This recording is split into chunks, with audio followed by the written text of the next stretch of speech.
afternoon everyone. Today we are going to deal our topic that is the human digestive system.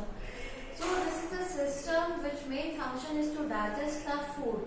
So whatever the food we are eating, it is going to digest inside the system which is made up of alimentary canal along with the associated glands.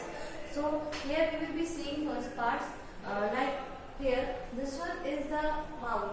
Mouth is the part which is having the lips part, that is the soft pliable lips, and it is having the slit which is opening inside the cavity which is known as buccal cavity.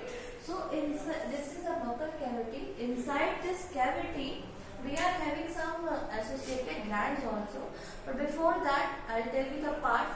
Like the upper part of the buccal cavity is known as that variable part is known as a palate, and then the bottom part is having the tongue which is going to open inside the throat, and the side parts of the buccal cavity is known as the jaw region, which is lying inside the cheek.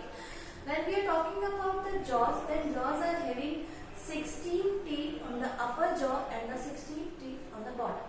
Okay. When we are talking about the 16 teeth, then how come they are 16?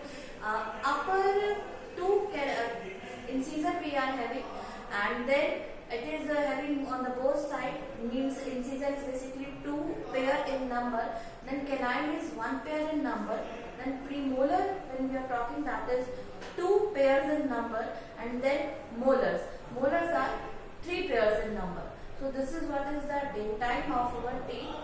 Okay, and then after this buccal cavity we are having a small 12 centimeter tubular structure which is basically having somewhat funnel-like structure, and that is meant for the passage of food inside the food pipe only. And there is a one more pipe which is also having this parallel sort of arrangement, that is known as a windpipe, and windpipe is meant for respiration, and here this is the food pipe. Then pharynx is going to open into the esophagus. Now which are the parts we have discussed? Like first one is the mouth, second one buccal cavity, and the third one esophagus. Esophagus is basically tubular in structure, and it is guided by the glandular epithelium, and this part is also guided by the germinal epithelium and glandular epithelium. Actually, germinal epithelium makes basically the lining of the internal organs, like epithelial tissue we have already discussed, and then glandular are basically the type of tissue which is present in all the glands. Like mouth is having the glands, so glandular tissue will be there, and the lining will be made by the epithelial tissues. Okay, then esophagus is basically the tubular structure, and it is not having any sort of digestive function, and it is basically the tubular structure which is going to push the food down by a special sort of movement that is known as peristalsis movement. Peristalsis movement will be like a toothpaste you might have seen when you will be pushing and the paste is going to move ahead. In the same way, this esophagus is going to contract over here, then food will be pushed down. Okay, so this is the function of the esophagus, and before that when we were talking about the function of the mouth, when we are talking about the digestive system, then what is the function of our mouth? Actually, cutting, grinding, mixing, all these are the functions which are performed by the mouth. So mouth is having some associated glands also. When we are talking about the glands which are associated with the mouth is first one, that is the gland which is near to our teeth, is known as this one near to the ear area, that is parotid gland. It is present on the both sides near to the ear, and then just below the tongue there is a sublingual gland, and near to your lower jaw there is a gland which is known as submaxillar gland. So these are the glands which are going to produce salivary amylase. And what is the function of salivary amylase? Salivary amylase is going to digest carbohydrate or starch into simple sugars or maltose. Okay, So digestion itself starts from the mouth. That partial digestion starts from the mouth, and the salivary amylase is also termed as a ptyalin. After that, the food will be moving to the esophagus. When food is grinded, chewed, mixed with salivary enzyme, then it will be converted into paste-like substance, which is known as bolus. Then bolus will move down to the esophagus with the help of peristalsis movement. Then it will move to the stomach. Okay. Then stomach is the basically organ which is having the C or J shape, and it is having very high acidic in nature. That too because of the presence of the HCl. HCl means basically hydrochloric acid. So the bolus will come to the stomach. When it will come to the stomach, here the valves are going to open because they are having some sphincter muscles which are going to open and close that beginning part of the stomach. So when the food will enter in the form of bolus inside the stomach, so here it is having some thick lining of mucus.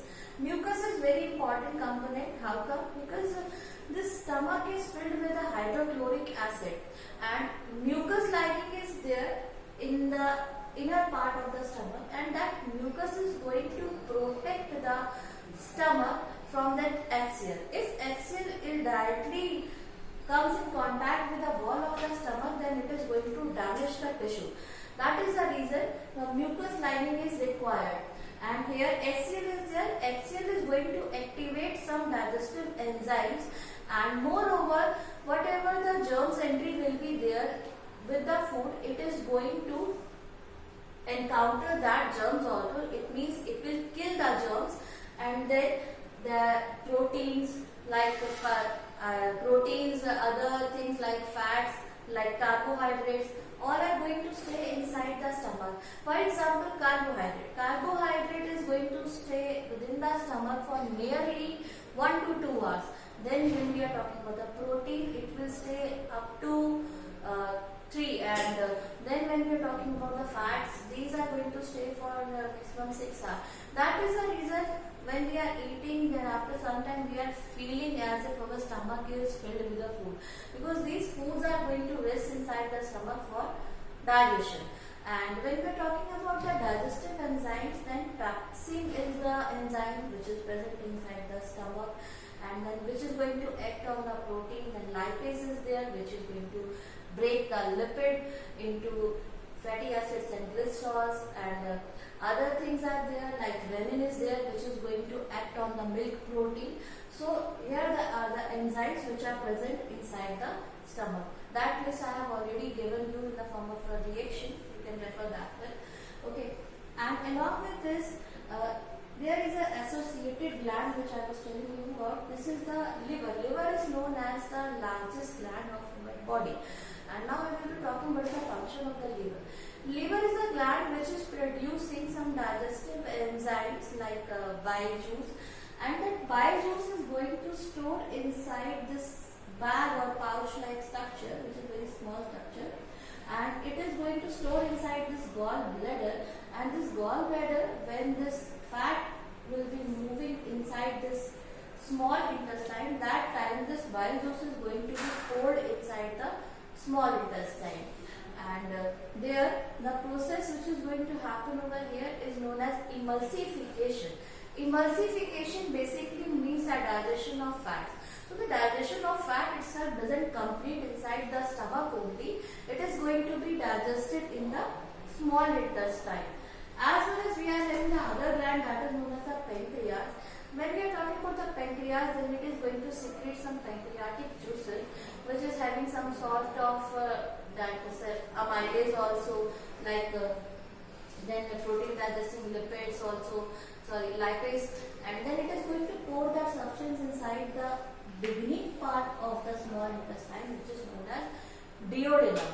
So here the fat is going to be completely digested inside the small intestinal part, that is known as the duodenum.